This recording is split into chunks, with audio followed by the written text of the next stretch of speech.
మనం సత్క్రియలను చేస్తూనే ఉండాలి, ఓపిక కలిగి ఉండాలి.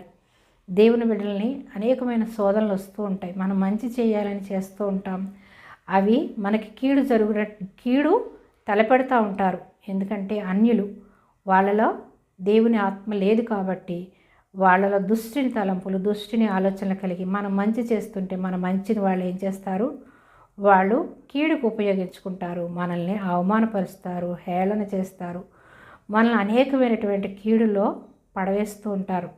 అయినప్పటికీ కూడా మనం ఎలా ఉండాలి, ఓపిక కలిగి ఉండాలి. కానీ మనము అన్యుల వలె విసిగిపోకూడదు, మనము చింతించకూడదు.